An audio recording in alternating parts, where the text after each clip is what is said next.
Nightcast. Stephen Lloyd Gilbreth brings you the current news from the world today and how it relates to Bible prophecy. Understanding the end-time events leading to the peaceful world tomorrow. Ladies and gentlemen, Stephen Lloyd Gilbreth. Good evening, friends, and welcome to this September 4, 2014 edition of Nightcast. In tonight's news, we open with President Putin wanting to establish a zone of Russian influence in neighboring countries, according to NATO's Secretary General. The bottom line is that the Russians are not sincerely interested in a ceasefire. They continue to destabilize eastern Ukraine. As regards NATO allies, actually, I don't think there is an imminent threat towards any NATO ally because our determination is so strong, because our defense and deterrence are so strong, and the Russians know that if they were to cross that red line, we would respond determinedly. What do you think Mr. Putin's ambition here is then? I think Mr. Putin's ambition, his long-term ambition, is very clear.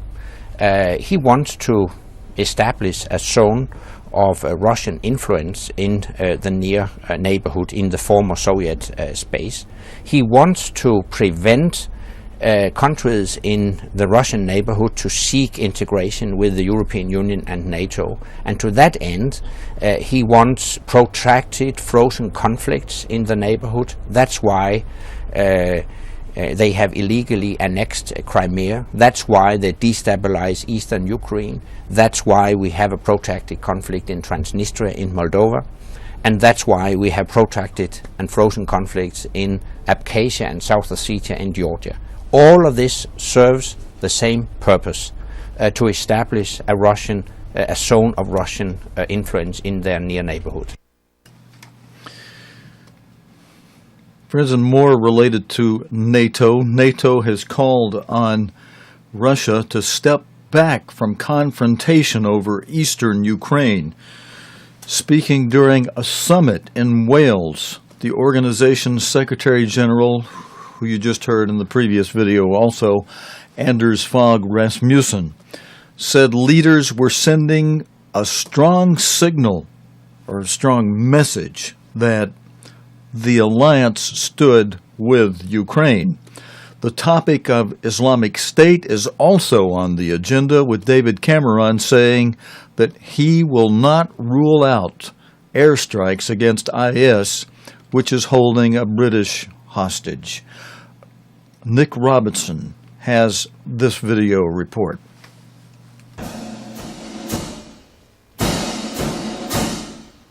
If decisions about another war are to be taken anywhere, they will surely be taken here and now in Newport. More than 60 presidents and prime ministers have gathered for the summit of the most powerful military alliance in the world. NATO's leaders came here expecting to mark the end of a conflict, the withdrawal of Western troops from Afghanistan. You put your lives on the line. You fight so that others can be safe, so that those who resort to terror and violence will not succeed. But the leaders gathered in Wales are absorbed instead by what to do about two new conflicts, one to the east pitting Russia against Ukraine, another to the south, thanks to the mounting threat of the so-called Islamic State. Surrounded by an arc of crisis, our alliance, our transatlantic community, represents an island of security, stability, and prosperity. What has brought the violence much closer to home is the brutal beheading of 2 American journalists and the chilling threat that this man, British aid worker David Haines, could be next. A father of 2 from Perth, he was kidnapped in Syria last March. Good to see you. Where am I sitting? Is that my seat? Barack Obama and David Cameron say the fight against IS is a struggle which could last until these children grow up and have children of their own. The Prime Minister said today that military action against Iraq and Syria would not just be moral, it would be legal. But he says it would form part of a wider strategy. What is required is not some Western intervention that leaves others in the region to pick up the pieces. What is required is action on the ground from the Kurds, from a new Iraqi government, from the neighbouring states, all that pressure being applied. And then, yes, of course, there is a role that countries like Britain and America and others can play. In the short term, that means Britain will arm the Kurdish Peshmerga, as well as providing those threatened by IS with humanitarian aid. In the longer term, it may mean British Tornado fighters joining US Air Force attacks on the Islamic State, just as they were used 3 years ago to attack Colonel Gaddafi's supporters in Libya. In truth, of course, any decision by the man on the right will only come when the man on the left makes up his mind what to do. What makes the US president popular with some, his reputation for cool analysis, seems to others more like an excuse for paralysis. The people of Newport are delighted that the presidential motorcade's rolling into town, but the question facing President Obama from the world is whether he's come with the strategy for confronting Islamic State, which only last week he admitted he hadn't got. Meanwhile, as Western leaders talked, Ukraine is still burning. NATO says that Russia has fuelled this conflict, sending in not just weapons, but her own troops. Ukraine's President Poroshenko won more support today, but the West will fight Russia not with weapons, but with a fresh round of sanctions on state-owned defence and energy companies and those dubbed Putin's cronies. They say warfare! Outside the summit, beyond the security barrier, a few hundred protested against the prospect of more war. Watch this space, because the leaders of NATO's 28 countries who gathered at Cardiff Castle tonight believe it is Russia and the so-called Islamic State who have made conflict unavoidable. Nick Robinson, BBC News, at the NATO Summit. And friends, more regarding NATO in today's news.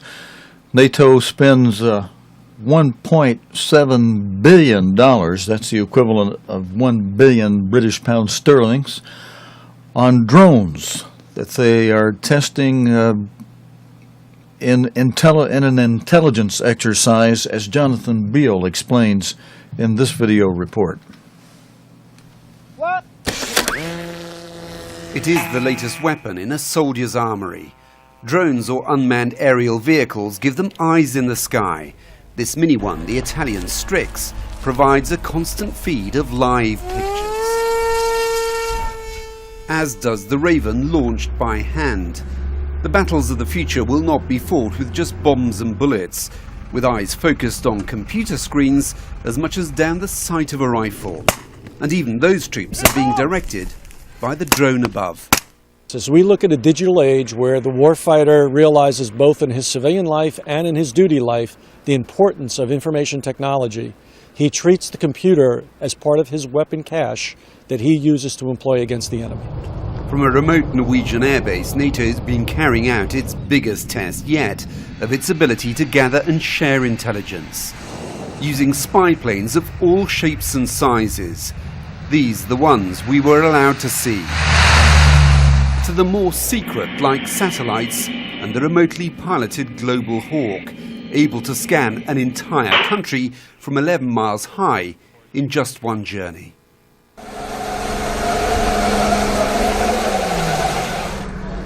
And this is the nerve centre where they're getting fed all that information, either from satellites or spy planes or drones or listening stations on the ground. It's the kind of intelligence cell they'd need to track, for example, Russian military movements on the border with Ukraine, or to try to spot those missing schoolgirls abducted in Nigeria. The challenge is how to share all this information, especially when it involves different nations operating different systems. This trial aims to break down the digital divide, to get the technology to speak the same language. When a NATO operation kicks off, you don't know who's going to show up, you don't know what nations are going to be available, you don't know what capabilities they're going to bring, and so the idea is to have a common set of procedures, a common set of processes, and then train all the individuals who are going to potentially be serving in those roles, so when they show up, regardless of what nation they're from, they can perform those roles the same.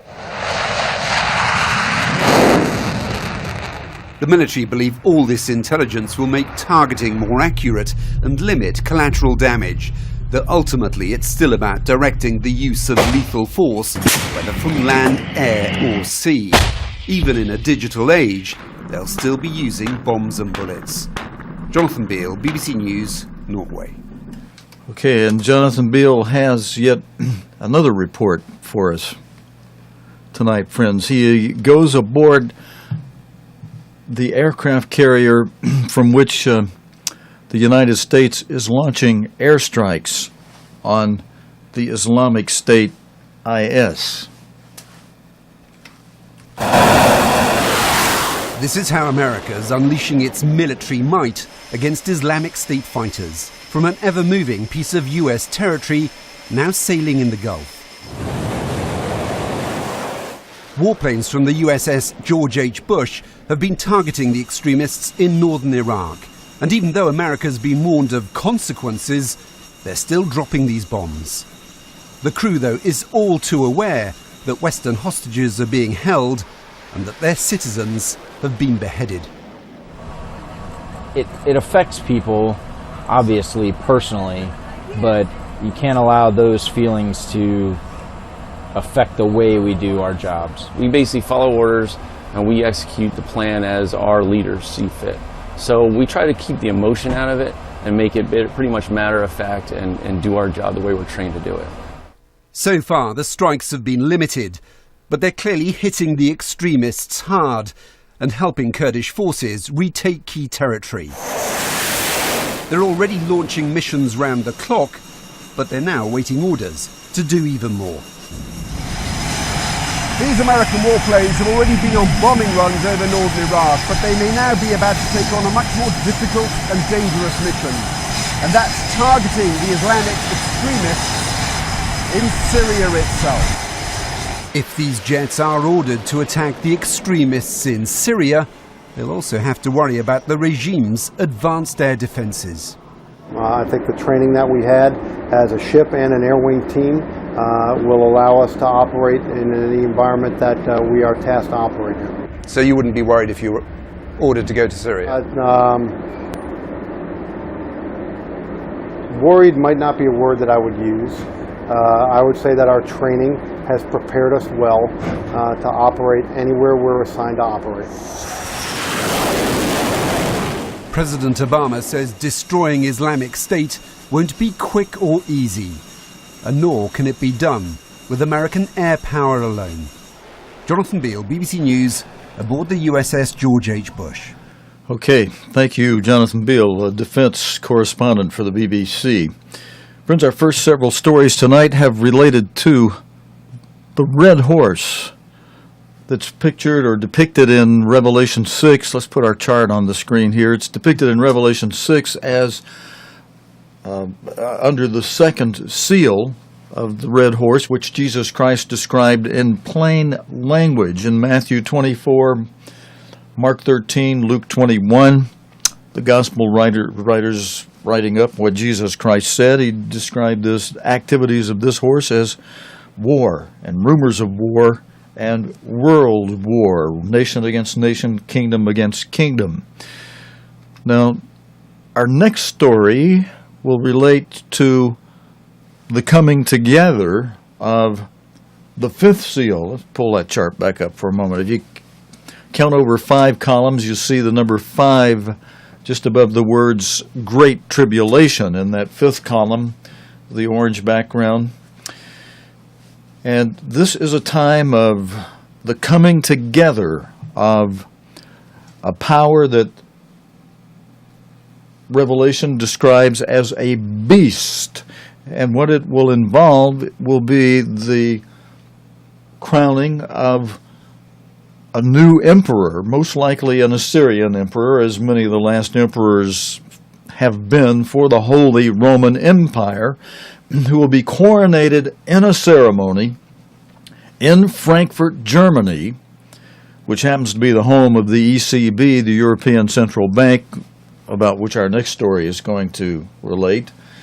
But Frankfurt is also the home of the Emperor's Hall. And many of you know that hall was blown up by the Allies toward the end of World War II. However, good old Uncle Sam, the United States, with the Marshall Plan, went into Frankfurt, Germany, with money and contractors and architectural plans based on the original design of that Emperor's Hall, and with new construction they rebuilt to the old layout and style and plans of the Emperor's Hall. They rebuilt that Emperor's Hall in Frankfurt, Germany. If you go on a vacation or trip to Germany, to Frankfurt, you can visit, you can tour that hall and see the many statues and portraits of the many emperors who ruled over Germany and the Holy Roman Empire throughout the decades and years and centuries. That building is rebuilt already for the next emperor to be coronated by the Pope, who will place the crown on the head of that beast, what the Bible calls a beast. Now, there's several things we mentioned earlier this week that Mr. Armstrong mentioned would be needed for that beast power to really come together. Basically, he said there were three things we needed to watch for.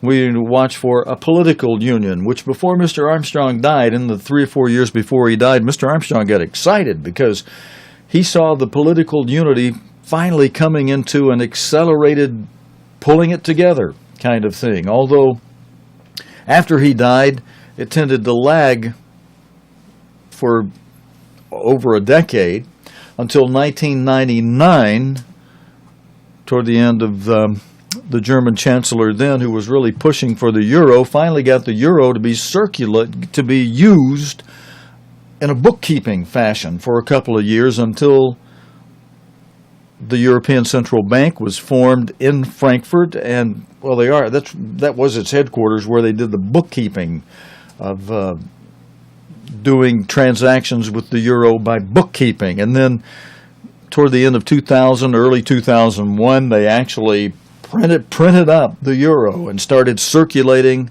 the bills, the paper, the money. And they had a struggle with it, as many of you know from news in the past few years. In fact, they still have a little bit of a struggle, and there's something that is being done today, in today's news, to just further help stabilize and strengthen the euro. The European Central Bank today announced that it cut its benchmark interest rate to 0.05%, in other words, 0.5%, and introduced new stimulus measures. The bank will also start buying up private sector bonds. It's trying to make credit cheaper to get banks to lend to businesses and to fight deflation, which, if unchecked, could lead to a downward spiral of lower prices, lower wages, and job losses. But not everyone on the bank's council goes along with the plan, as the ECB's president Mario Draghi explained. Unanimity and agreement is not a blank check. I mean, no matter what we're going to do, we're going to be unanimous. We are unanimous in the intent, but when the time comes to decide exactly what measures we should undertake, there could be difference of views. Thank you. Okay, and that was just a very, very short video clip from with Mario Draghi speaking there. Now, friends, in our next story, we go to New Zealand. Speaking of economy and things like that, the New Zealand economy has been hit by a fall in dairy prices related to what's happening in Russia, with Russia, regarding the sanctions that even Russia has been doing against other countries, with a kind of a we'll sanction you back, we won't buy your food products, and we'll make you suffer. And the BBC's Lucas de Jong has this report. When dairy accounts for nearly a third of exports, spilt milk might be cause for a few tears. New Zealand has roughly as many cows as people, and it exports more than 90% of its dairy products. So when prices slump, it's bad news. If low prices persist, the money that the country's dairy cooperative, Fonterra, returns to its members could be lower, and that takes money straight out of the economy. Russian sanctions are partly to blame.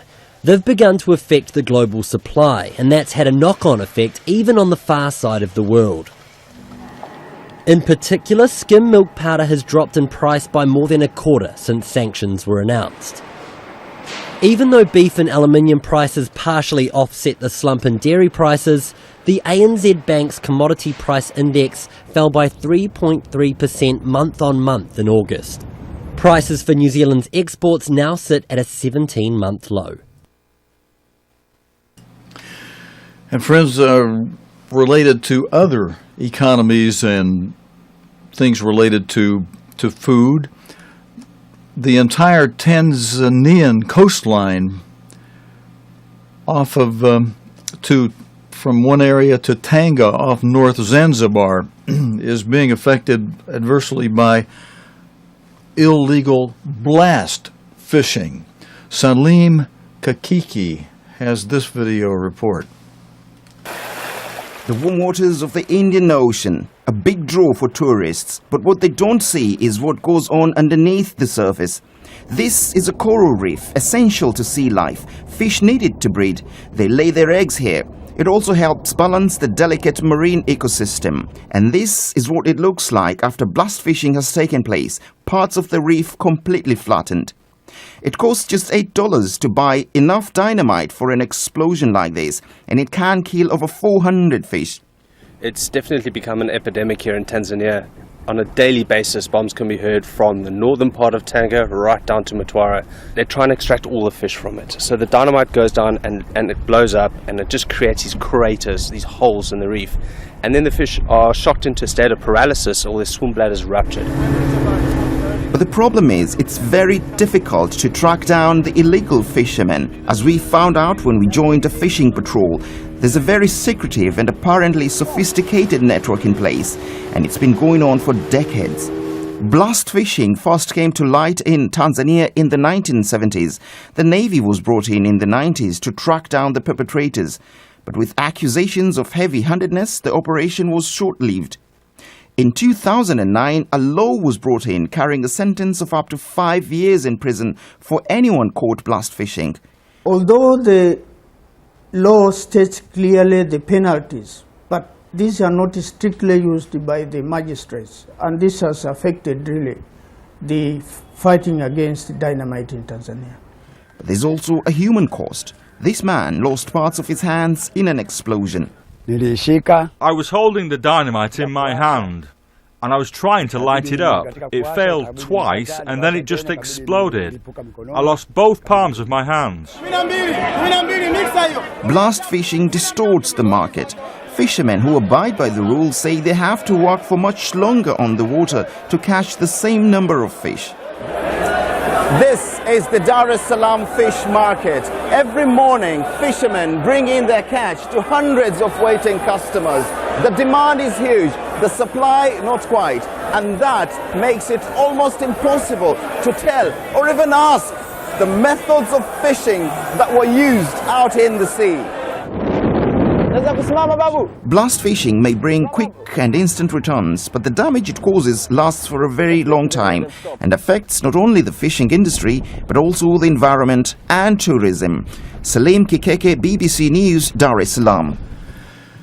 Friends, in our next story, the United States is not the only country that has a problem with immigrants in large numbers trying to come into the country. Europe is having the problem as well. Scores of illegal migrants in the French port of Calais have tried to force their way onto a ferry bound for England, officials and witnesses are saying. Yesterday, the mayor of Calais said she would blockade the port unless Britain helped to control the migrants. Natasha Bouchard said that her city was being taken hostage by more than 1,000 migrants attempting to cross the English Channel from France. Lucy Williamson has this report. Yesterday, at Calais boarding gate number 9, this. Dozens of migrants running for the channel and the ferries that cross it. Behind them, Britain's border security and the port's perimeter fence. And just ahead of them, the sea. All of them were caught and returned to their daily wait in Calais. 6 o'clock is dinner time for the squatters here. They come in 2s and 3s to queue for it. The same faces every time. Only a handful are said to make it out each week. Philly was one of those running through the port yesterday. He didn't want to show his face, but he agreed to talk. Yesterday we just tried to attack the port, but that wasn't effective. Philly is 21, an engineering student from Eritrea. He doesn't speak French and says he'll try again tonight to reach British shores. I'm just trying my best. What's the best way, do you think? Just hiding in the cars, that's all. Police here say migrants like Philly are becoming bolder. This was filmed last Saturday as lorries queued to enter the port. But migrants are now turning to other ways out, including the private cars of British tourists. Earlier today, Sue Tabor passed through Calais. It was only when she arrived home at Shepherd's Well in Kent she discovered a stowaway. Got to my car, let my dogs out, and as they got out, a leg came out, followed by another leg. Then the seat went up, and a man about my height got out the car. He was later caught by police and handed over to the UK's immigration authorities. The BBC caught these men climbing a perimeter fence in broad daylight. When the police turned up, they were stopped and then released straight away to try again.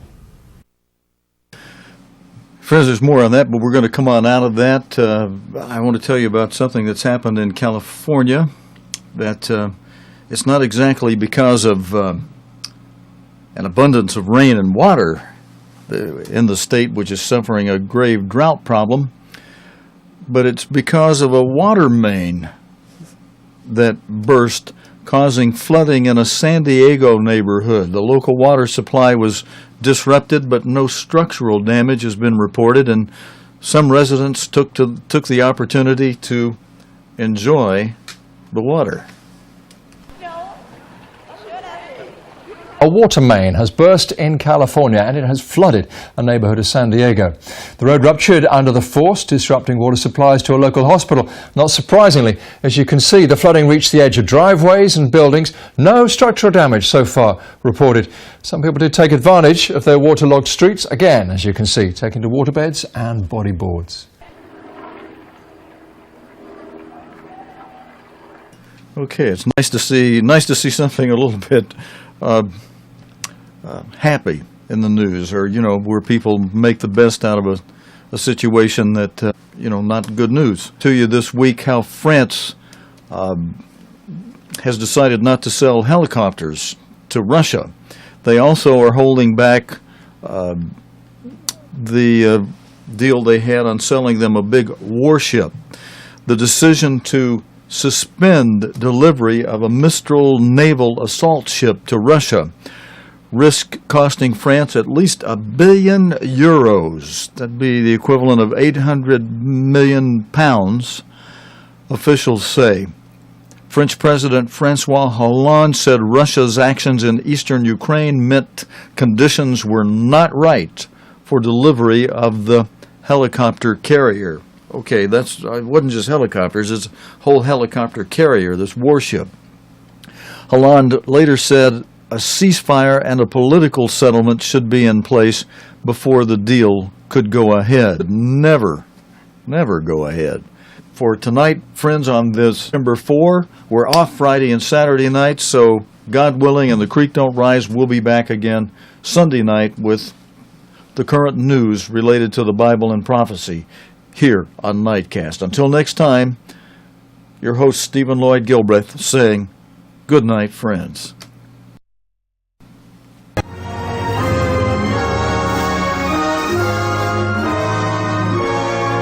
You have been watching Nightcast with Stephen Lloyd Gilbreth. Nightcast can be seen Sunday through Thursday nights here on cogtv.org. Tonight's program is also available anytime on demand in the cogtv.org video archive.